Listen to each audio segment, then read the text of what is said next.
I can no longer afford. I have spent my savings. I have spent everything that I can grab a hold of, hoping that Chile would bounce back. And why do we not have labor? When I'm sitting in a county that's well over 50% unemployed, gosh, we're paying like 3 times the amount of money that we used to. And the more we pay, the less we get. The welfare, the nanny system that we have, and they are doing nothing but keeping people in a poverty situation. In our political circles, just how far has that needle moved? It's moved all right, but it's even moved further from us. We've even spelled it out for them. And I know they can. COVID is proof of it. How long did it take them to shut us down? But there's no urgency on our food. It's the love of people, it's the love of New Mexico, and the pride that we have for our chili. That right there is why it took me so long to give it up. Today we've got a special guest, Glen Duggins. He's from the Socorro area. I've known him for many years. He's been a farmer there. Glen and his family hosted a matanza, a big gathering one weekend for us while I was still in D.C.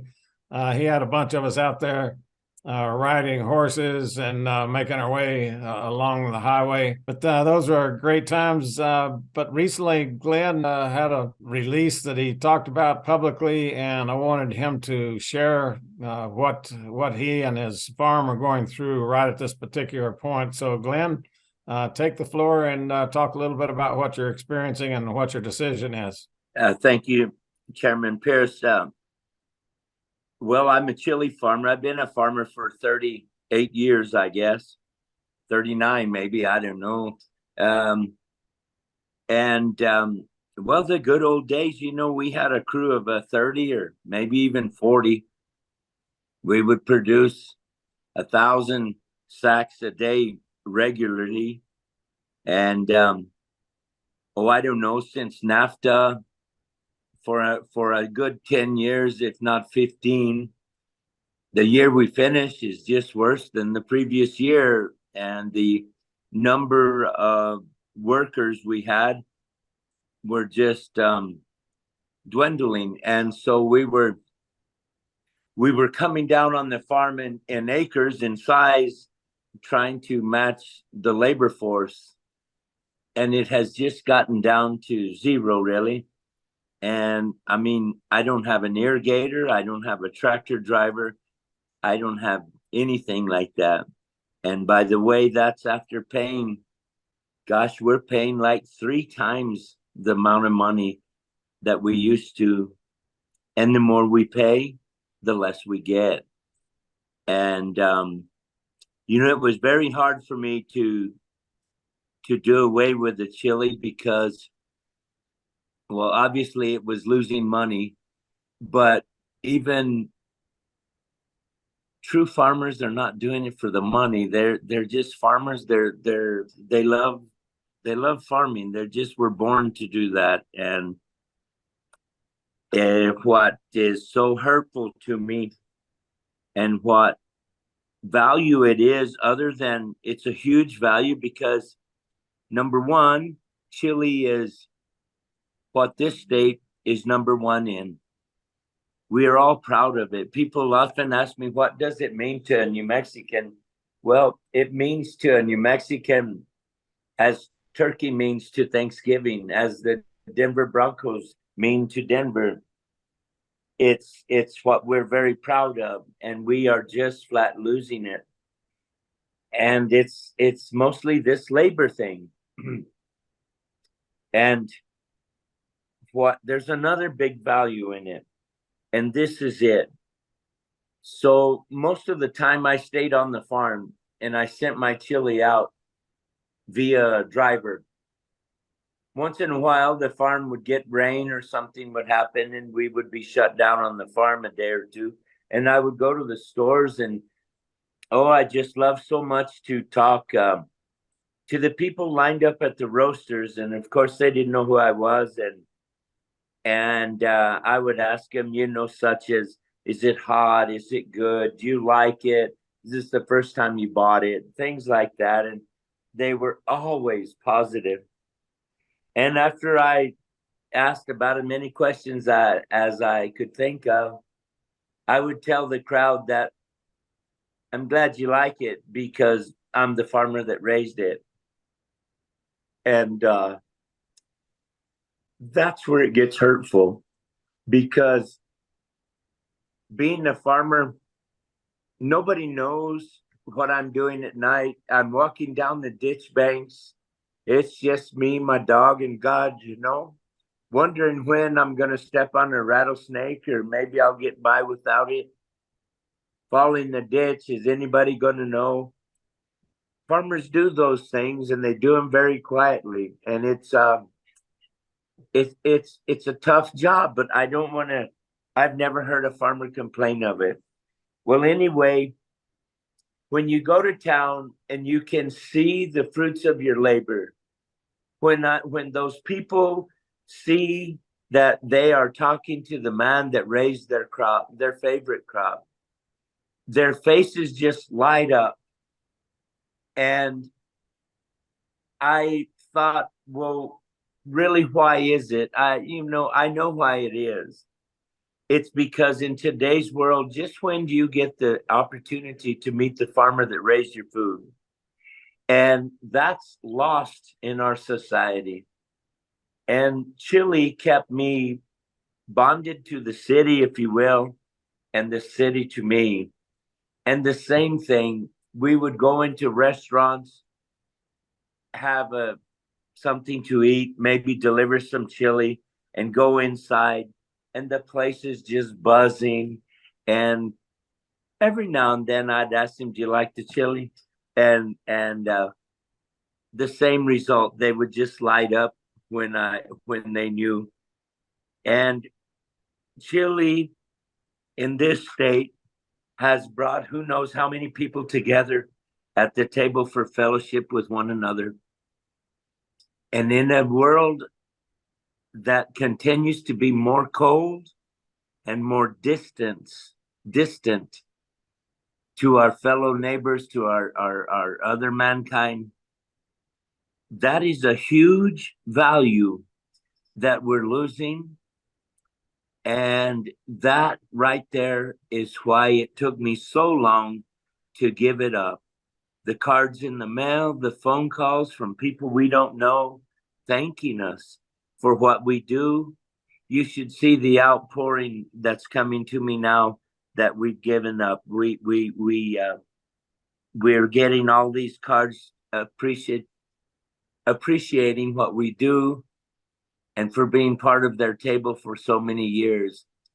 And that right there will bring me to tears. The money, hell, we'll make it. It comes and it goes. It's just not the money, and it's the love of it. It's the love of people. It's the love of New Mexico and the pride that we have for our chili. And I also am president of the New Mexico Chili Association. We have carried this story for years and years. And I asked my board the other day, so how many years have we talked about this problem? And just in our political circles, just how far has that needle moved? It's moved all right, but it's even moved further from us. And by seeing no fix on the horizon, I just have come to a point in my farm that I can no longer afford. I have spent my savings. I have spent everything that I can grab a hold of, hoping that Chile would bounce back, that our political people would finally come to terms in as to what we need. We've even spelled it out for them. And I know they can. COVID is proof of it. How long did it take them to react and shut us down, which, by the way, is a mistake? But nevertheless, within days, they're acting. But there's no urgency on our food. You go to Walmart, the produce is not full anymore. It's going to continue to dwindle if we do not get labor. And why do we not have labor? When I'm sitting in a county that's well over 50% unemployed, why do I not have labor? Because the welfare, the nanny system that we have, and frankly, they are doing nothing but keeping people in a poverty situation, dependent on their check, so that they will gain the vote. And never would I have ever thought that until I dipped my toe into politics in my little world here in Socorro County. And after a short time of that, I guarantee you that's just exactly what they're doing. They know exactly what they're doing. And they're dooming thousands and millions across this country to poverty. Because after all, if you feed that animal right, you're going to be dependent on him. And Chairman, it's not that I think we should not have a safety net. Good people will catch those who fall, and we're good people, and we intend to catch those that fall. But if they're able to heal, we release that golden eagle, that bald eagle, to fly again on his own for his sake, because he will be dependent on us, and absent us, he'll perish. We need the same policy for human. Those that cannot, absolutely, we've got to catch them, we've got to hold them, and we've got to nourish them. God would want us to, but those that can, they need to return before they lose their instinct, before they lose their pride, before they get caught on another road headed another direction. As a kid, I grew up in church. I believe in God. And I was told, I don't know how many times, an idle mind is the devil's workshop. It is at my house. It is at anybody's house. Cleanliness is next to godliness. They hammered that into me. And thank God. And thank God that I had the parents, the grandparents, the family network, and the croquet set, I could say, in the backyard, playing dominoes. I I had the best of people. We were not wealthy, and by no means. But my father, I gotta say, took care of me the best, whatever I needed. And when I graduated in MSU, I came back home to my dad because I just didn't know what to do. I wanted to be a farmer. My family didn't have a farm, and I just didn't know how to make the move or how to do it, but it was still my dream. And my dad, dream or not, after 3 days of coming back from NMSU, he told me, I'll never forget it. He said, son, your mother and I's job is over. You need to fly the coop, and the car you're driving is mine, and I want the keys. And he said, your mother and I want our lives back. Well, at the time, I'm young, and that just was a huge shock to me. It's time to get out of the nest. And what do? I don't know. I was frying donuts the next morning. I cussing every one of them, but I was frying donuts, and I rented a trailer house with holes in the floor and fought the rats at night. But it made me move. And I'm so thankful that I had the chance to hug my dad before he left this earth and let him know how much that I loved him. And now that I've had my own son, I see that those words must have been very hard to say. Nevertheless, it got me where I'm at.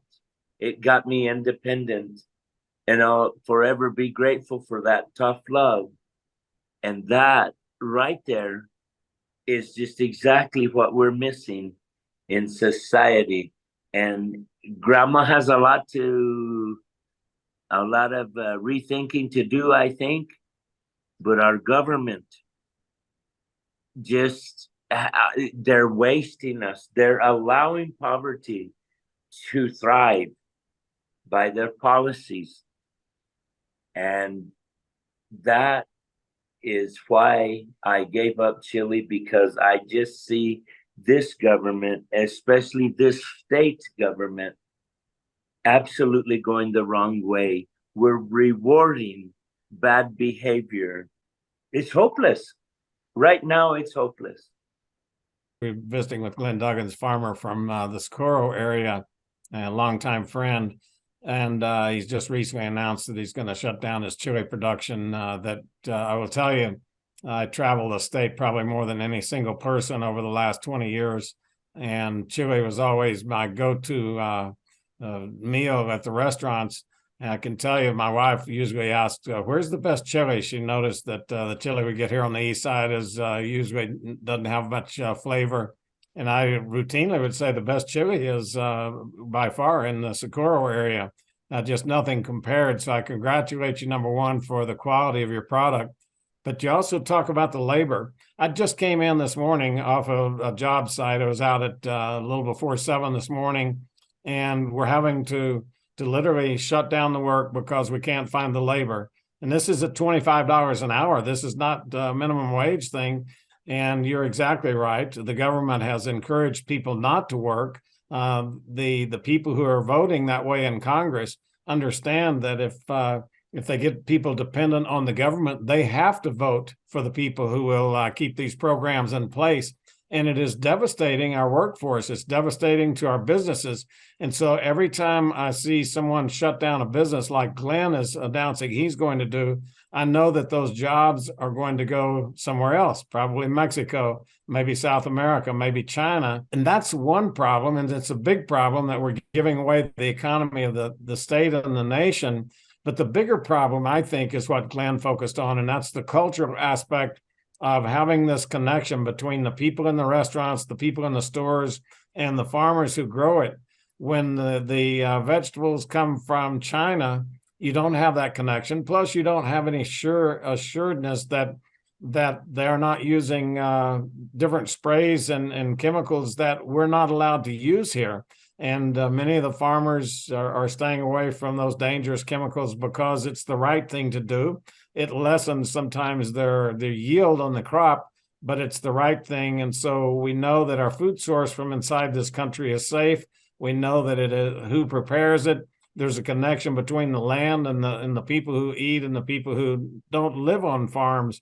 And those things are culturally devastating to any state, but especially a state that's rural like New Mexico, a state that is number one in chili production. And you have one of the biggest chili producers saying, I'm not going to do it anymore because I just can't find the labor.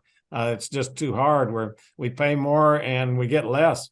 But right now, I know that in the work that we try to hire, you just have trouble finding people who can produce and who will show up regularly and want to do a better job. And so this discussion with Glen touches a lot of the key points that are affecting our culture today, the points that worry most people who are out paying taxes, working and making this country operate and keep going. But there are fewer and fewer of us who are willing to do that. The greater push is on those who will simply keep their hand out looking to the government. That's something that I fought the full time I was in D.C. We're continuing to fight it with the Republican Party of New Mexico, but it's a losing battle right now with the progressive Democrats in charge of the state. They're pushing us further down the road of complete reliance on the government without the ability to thrive and benefit on our own. It's going to be a catastrophic thing for the nation already China is displacing us as the world's largest economy. They're trying to displace our currency in the global market. And so we have storm clouds on the horizon, but too often those storm clouds look like they're distant, and we don't really recognize what they look like up close. What they look like up close, because they're no longer distant, but what they look like up close is the gentleman farmer that's talking to us this morning expressing just sheer dismay at the policies that are causing it to be where he cannot find labor on his farm, and he can't produce his crop anymore because he doesn't have drivers, he doesn't have harvesters, doesn't have irrigators. And those are the real storm clouds. When we can't find people to do the productive work of the nation, then our economy is not going to survive very long. And so, my friends, we'll go back to Glen, let him add some wrap-up thoughts. But again, Glen Duggins, chili farmer from Socorro, New Mexico. Honestly, we've got to stop voting for the same thing. We're only getting the same result.